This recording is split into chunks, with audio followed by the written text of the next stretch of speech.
Yo, what's good, y'all? We back yet again with another video.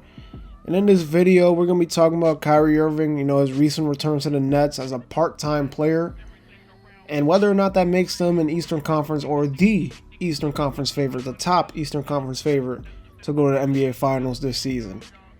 Now, this is the first time I've ever seen a part-time player. I think it is. Maybe you can fact check me, put it in the comments or something, but this is the first time I've ever seen this in my life.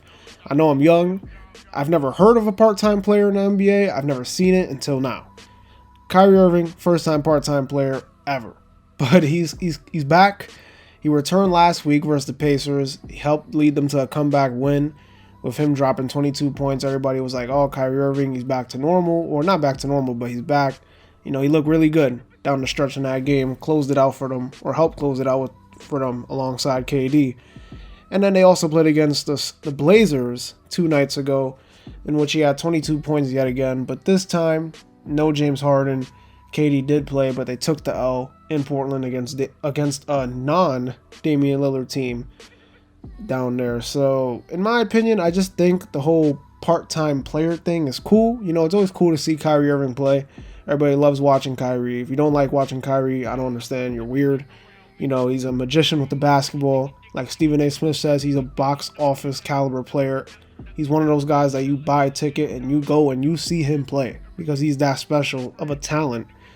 But it's weird, it's just kind of weird, and it's kind of dumb to see a player only be able to play at away games. And it's not really Kyrie's fault for that, because it's New York state law that he can't play at Barclays Center, which is kind of dumb considering the fact that an unvaxxed player can play. If they're an away team and they're coming into the Garden or Barclays Center, they can play. But the home team unvaxxed player can't. I don't understand that, but that's a different discussion. Let's just talk about the Nets, though. Right now, the Nets are 25-14, second in the Eastern Conference. But, they've been struggling recently, to be honest. They've won 2 out of their last 7 games.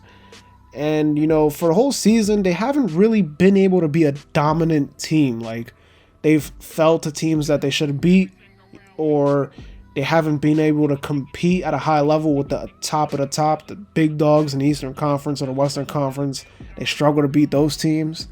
And it's a little bit concerning because, Harden and KD's been an MVP candidate, but Harden, up and down season, he's starting to get better.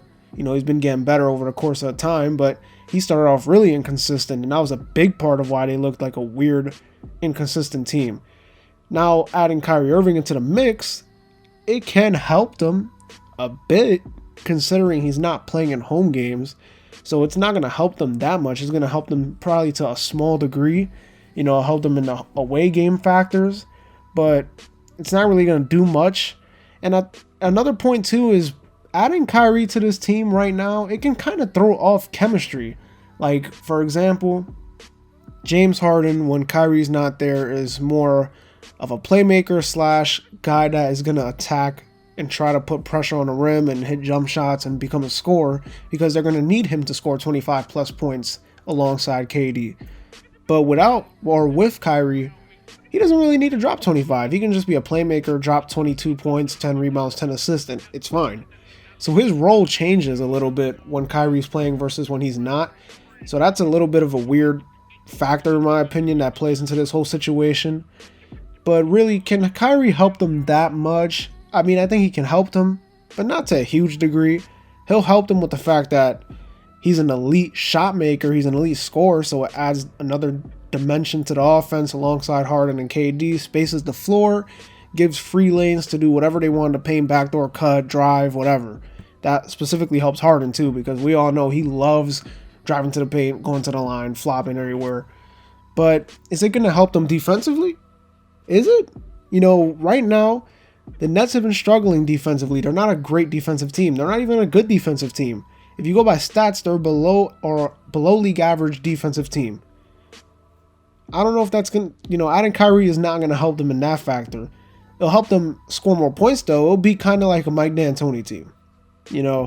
Not a lot of defense, but they're going to put up a lot of points when Kyrie, Harden, and KD are playing. So even out a little bit. But, not only has defense been a struggle, but a big factor in the NBA now is three-point shooting. And the Nets are below average 3-point shooting team, which is crazy to say considering they got all these guys, these top shooters and scorers. But they're 17th in the league in 3-point percentage at 34.2%. So a below average 3-point shooting team and a below average defensive team. I don't know. I don't sound that convincing to me. But the Nets, yet again, they're going to be one of those teams that are going to have to outscore you. You know, they're going to have to outscore you to beat you because I still don't really like their size against a team like Milwaukee with Giannis, and when Brook Lopez comes back into the picture, Bobby Portis, who we saw recently go off on them dudes. We saw him go off on them. So, I don't know. I don't know if they can really do it. We've seen Joel Embiid drop 40 balls and all that on them. I don't know. I don't know if they can really compete with the size of those teams. Maybe they'll beat Philly because I think they got more talent, but Milwaukee, that's going to be a battle. Especially with Kyrie playing on and off games in a playoff series, not playing at Barclays, but playing in away games. It's going to be weird. So I just don't trust it to see them and, you know, think, oh, they have the highest chance to win the title in the Eastern Conference. I just don't see it. The Nets do have some bright spots besides the big three, like Patty Mills, who's having a big season. He just signed with them, but he's having a big season this year. Cam Thomas, the rookie, showing potential when given the chance. And, you know, Nick Claxton showing what he can do as a starting center on this team. But I've said this about the Nets since November. And this is, they're going to need James Harden to be consistently in attack mode for majority of the season since Kyrie's going to be in and out of the lineup. He's going to have to be in attack mode. He's going to have to, you know, go back to Houston James Harden once in a while. If he's playing at an inconsistent level, they're in trouble because KD is going to do his thing. We know what he's going to do.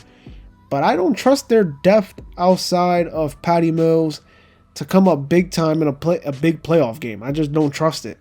Because right now their bench is below average in points per game, below league average in points per game this season also.